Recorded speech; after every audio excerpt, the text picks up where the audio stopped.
welcome to the Deep Dive, your shortcut to being well-informed.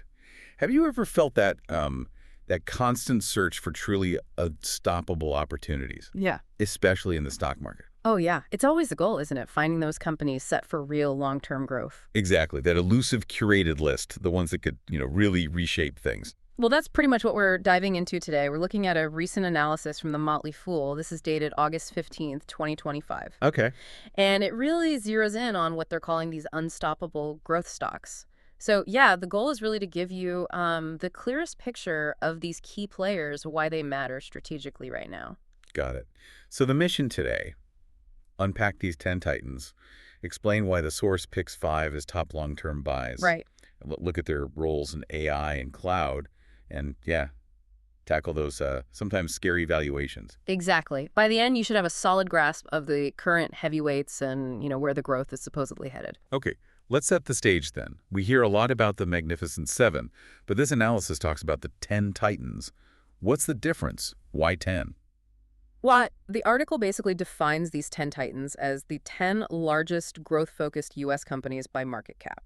Simple as that. Okay, and who's on the list? Let's see. It's Nvidia, Microsoft, Apple, Amazon, Alphabet, Meta Platforms, Broadcom, Tesla, Oracle, and Netflix. So pretty familiar names for the most part. Right, includes the Mag 7, adds a few more. Precisely. It expands the view a bit, shows where even more of that growth concentration is. And it's quite the concentration. The article mentions they make up over 37% of the S&P 500 combined. Yeah, it's a huge number, over 37%. It really highlights how top-heavy the index is right now. Does the piece touch on the risks of that? Or is it more focused on the individual companies? It doesn't dive deep into the systemic risk aspect, no, but it definitely underscores how, just a handful of companies can really steer the whole market. That's a key thing for investors to grasp. Definitely. And while the article acknowledges all 10 have merit, the author really hones in on 5. Nvidia, Broadcom, Microsoft, Oracle, and Alphabet. Those are the ones flagged as the best to buy and hold through at least 2030. Okay, so let's dig into those 5 then. Why these 5? Let's start with the first 2, Nvidia and Broadcom. They're pegged as crucial for the AI build-out, right? Absolutely foundational, yeah. Right. But in different ways. Nvidia, everyone knows Nvidia. Right. GPUs. GPUs, yes, but it's more than that. They've built this whole AI ecosystem for data centers. The GPUs are key, but also the CUDA software platform. The software layer. That's the sticky part. Exactly. It's like the operating system for AI creates a massive competitive advantage, a moat. And the article says orders for their chips are just, quote, continuing to pour in. Because big tech is spending heavily on AI infrastructure. You got it. They're ramping up capital expenditures, and Nvidia is a prime beneficiary. Its market cap is, $4.4 trillion now? Huge. Wow. Okay, and Broadcom. How do they fit into the AI picture? It sounded a bit more technical in the source. Yeah, Broadcom's role is maybe less front and center for, the average person, but it's vital. They're leaders in ASICs. Application-specific integrated circuits. Right. Custom-designed chips. Think of them as specialized AI accelerators, super efficient for particular tasks. Their latest stuff focuses on cutting power use way down, boosting efficiency, smaller packages. So more specialized than NVIDIA's GPUs. In a way, yes. And what's interesting about Broadcom is their vertically integrated approach for AI at scale. They handle compute, memory, networking, packaging. A more complete solution? Soup to nuts. Kind of, yeah. For those specific high-end applications. Plus, they have their other solid businesses, networking, infrastructure software, other semiconductors for enterprise, broadband, wireless, storage. It's a broad portfolio. Okay, that clarifies it. NVIDIA doing the core AI brain and system. Broadcom making these super efficient custom parts. That's a good way to put it. Both essential building blocks. All right, let's move to the next 3. Microsoft, Alphabet, and Oracle. They're presented as different bets on cloud computing. How so? Okay, so Microsoft Azure, it's the solid number 2 globally in cloud, right behind AWS. Yeah. And it's Microsoft's fastest growing bit, especially capitalizing on AI demand. They have cloud offerings specifically for AI workloads. But it's not just Azure, right? The strength is the whole Microsoft package. Exactly. That's what the article highlights. You've got Copilot for Azure growing, the whole Microsoft 365 suite, which is everywhere, GitHub. It all feeds in. And their financials reflect that. Yeah, revenue growth has accelerated, and profit margins are apparently the best they've been in over a decade. Pretty impressive. Okay.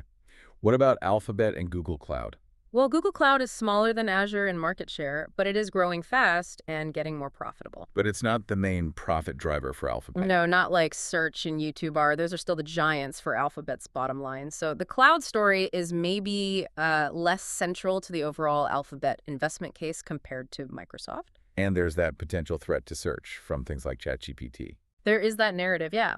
Though the article notes Google Gemini has actually gained a lot of traction lately, so Alphabet is definitely fighting back and innovating. Shows they can adapt. Interesting. Okay, then Oracle. The article called OCI, Oracle Cloud Infrastructure, arguably the most exciting play. Why?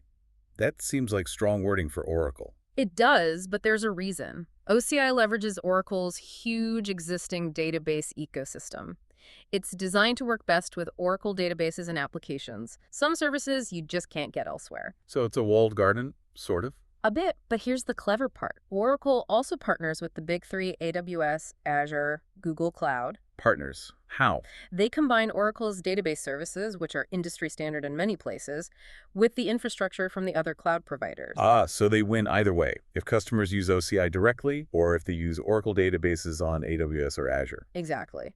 Oracle benefits from its own integrated stack and from the overall growth of the cloud industry through these partnerships. It's a pretty smart strategy. Okay, that makes sense. Now let's tackle the big question. Valuations. These stocks have run up a lot. The source says buy and hold, but aren't they expensive? Yeah, that's the elephant in the room, like you said. Nvidia, Broadcom, Microsoft, Alphabet, Oracle. They've been incredible performers, massively outperformed the S&P 500 over 5 years. The numbers were something like S&P up 185%, but these types of picks averaged over 1,000%. Something like that, yeah, according to the stock advisor metric mentioned, just phenomenal returns. But the flip side is, yes, those gains make their valuations look expensive on traditional metrics, like trailing or forward earnings. Except maybe Alphabet. Right, Alphabet is maybe the exception, looking a bit more reasonable. But for the others, yeah, the price tags are high relative to current or near-term expected profits. That definitely gives some investors pause. But the argument for buying is the long-term view, looking out to 2030 or beyond. That's the core argument. If your time horizon is long enough, the focus shifts from is it expensive now to where will this company be in 5-10 years? Giving them time to grow into the valuation. Exactly. You're betting on future earnings growth eventually catching up to and surpassing the current price. And the article differentiates between them a bit on valuation versus growth. It does. It flags Nvidia, Broadcom, and Oracle as being among the priciest of the 10 titans, but also having the, quote, most attractive runways for growth. So high price, but potentially huge future potential. Whereas Microsoft and Alphabet, they're seen as having more reasonable valuations currently and also multiple levers to pull for earnings growth. Their diversified businesses give them lots of ways to keep growing profits over the years. so different risk-reward profiles within the five, but all recommended for the long haul. That's the takeaway. While you could make a case for all 10 titans, the analysis argues these 5, Nvidia, Broadcom, Microsoft, Alphabet, Oracle, are really the standouts, the best of the best if you're investing for the long term. Okay, so just to quickly wrap up what we covered today, we look at this 10 Titans idea, this group of major growth stocks. Yep, the 10 biggest U.S. growth companies. And then we really zoomed in on the 5 highlighted by the Motley Fool source. Nvidia and Broadcom for the AI infrastructure. So the builders. And Microsoft, Alphabet, and Oracle as distinct ways to play the cloud computing boom. 3 different cloud angles, yeah. We also tackled why, despite high valuations for some, they might still be compelling long-term holds. Focusing on that future growth potential, letting them grow into those prices. Right. So hopefully this gives you a clearer picture of these market drivers. Yeah, it's good context to have, whether you're, heading into a meeting, just keeping up with tech, or thinking about the market's direction. It shows you who's really powering these big trends. Absolutely. And maybe one last thought to leave you with, something to chew on. Given that these 10 companies make up, what was it, over 37% of the S&P 500? Yeah, a huge slice. What does that incredible concentration of market power actually mean for the wider economy? And maybe for how you even think about diversification going forward.